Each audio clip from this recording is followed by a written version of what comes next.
Hello, আমি ঘন্টাখানেক সঙ্গে মামদো, আর আজকে চলে এসেছি একটা নতুন এপিসোড নিয়ে।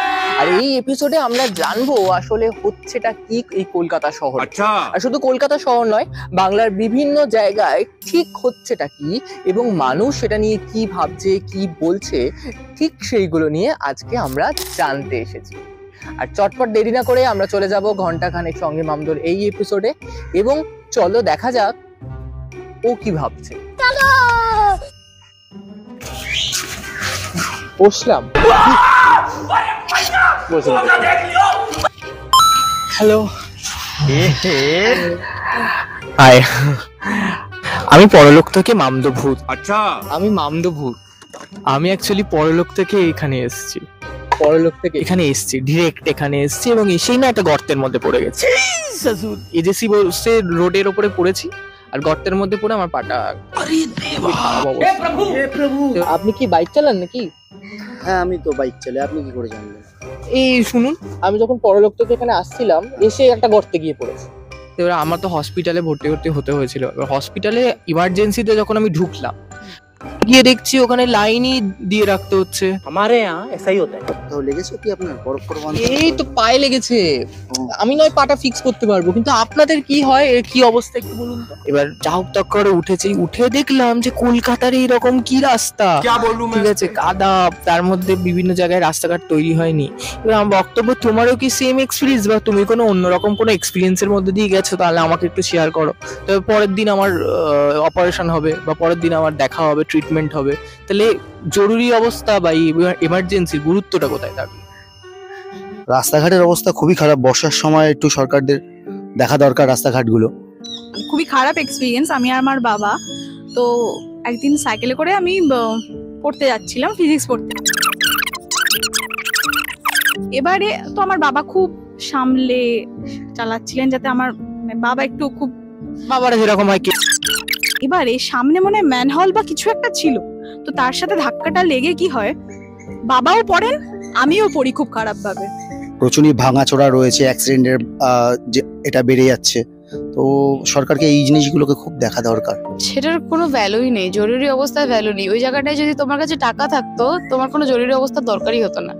এমনি তোমাকে ওখানটায় আমি তো ভূত করতে টাকাটা পাবো কোত্থেকে, আর গরিব মানুষেরও টাকা পাবে কোত্থেকে, তাই জন্য তো তারা সরকারি হসপিটালে যাচ্ছে। চলে যাও।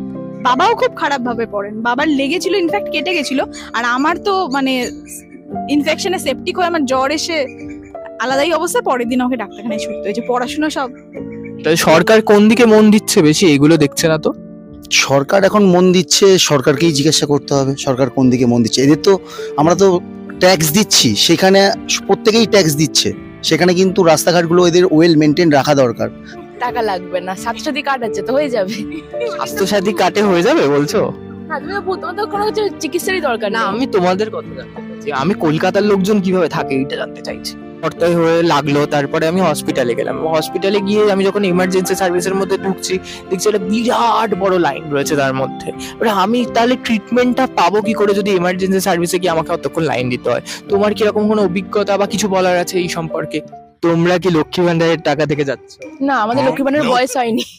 তো আপনি তো বাইক চালান, রেগুলারলি বাইক চালান, তাহলে কলকাতার যে রাস্তাঘাট সেখানে কি সেটা কি সব জায়গাতেই একই অবস্থা নাকি কিছু কিছু জায়গায় এরকম অবস্থা? কিছু কিছু জায়গায় মেন রোডগুলো মোটামুটি ঠিক আছে, কিন্তু বর্ষার জন্য কিছু কিছু জায়গায় এমন গাড্ডা হয়ে যাচ্ছে যেসব জায়গাগুলো মনে হচ্ছিল চাঁদের পাহাড়। সরকারি হাসপাতালে গেলাম আর কোন আমি বেসরকারি হাসপাতালে গেলাম, কারণ এটাই আমাদের এখন দেখা যায়। যেখানে বেসরকারি সেখানে আমাকে তো মোটা মাইনের টাকাও দিতে হচ্ছে, পেমেন্ট করতে হচ্ছে, তবে আমার পেশেন্টকে দেখা হচ্ছে। Which is a give and take policy and fair enough. হ্যাঁ হ্যাঁ হ্যাঁ, একদম। The second one, যে আর যেটা হচ্ছে যে সরকারি যেটা হচ্ছে সেটা হচ্ছে আমি টাকা দিচ্ছি না, আমি মানে অলমোস্ট ফ্রিতেই করাচ্ছি, কিন্তু ফেলে রাখা হচ্ছে। তোমাদের রাস্তা দেখে কি মনে হয় যে খুব ভালো অবস্থা বা না, একদমই ভালো নয়? সেটার পিছনে কি কারণ আছে বলে মনে হচ্ছে? আমার মনে হয় সরকারের এই বিষয়টাকে দেখা খুব দরকার। আর এমনি কাজবাজের অবস্থা খারাপ, তো এই র্যাপিডো রাইডারের উপরে অনেক রকম প্রেশার আসছে, কেন চালাচ্ছে, কি বিষয়, কি বৃত্তান্ত, পুলিশের অনেক রকম ভেরিফিকেশন থাকে। তো সেই জায়গায় দাঁড়িয়ে আমি মনে করব সরকারকে এই জিনিসগুলো দেখা দরকার। সব থেকে বড় কথা যেটা, বিড়ালের বাচ্চা, কুকুরের ছানাপনারা ওখানে একদম বংশ বিস্তার করে তাদের একদম গাছের শিকড়ের মতো গেড়ে আছে। হাইজিন নেই। মমতা দি বলছি সব মমতা দি। না, অ্যাকচুয়ালি ওরকম নয়, অ্যাকচুয়ালি মমতাকেও সিলেক্ট কে করেছে? আমরা নিজেরাই না। ওই জন্যই বলছি যে ফলটা পাবলিকেরই।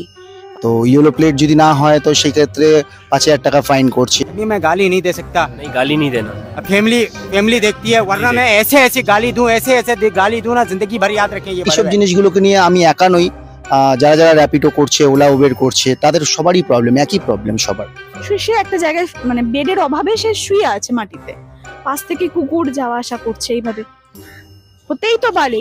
আর এটা হওয়াটা খুবই স্বাভাবিক যে তার দ্বারা সেই ব্যক্তিটি সংক্রমিত হতেই পারে, এবং তারপরে তার হয়তো আয়ু হয়তো ছিল বেশি দিন, কিন্তু সে বেশি দিন থাকবে না। পাবলিকদের একটু হলেও সেন্সেবল হতে হবে, তাহলেই নিজেদের লাইফও সেন্সেবল হবে। ওই 1,000 টাকা মান্থলি যেটা বললেন যে লক্ষ্মী ভান্ডার, ওইটার জন্য যে নিজের রাস্তাঘাট, নিজেদের ফিমেল সেফটি আমরা যে বরবাদ করে দিচ্ছি, এটা আমাদের খুব ভুল একটা জিনিস। আচ্ছা, তোরা এই যে রাস্তাঘাটে বসে রয়েছিস, তোদের কি মনে হচ্ছে? এখানে কি তোরা সেফ ফিল করছিস?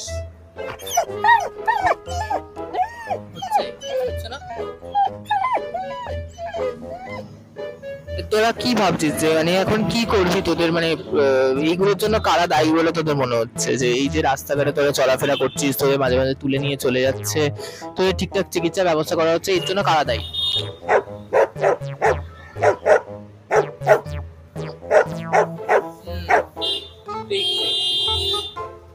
আমি বুঝতে পেরেছি।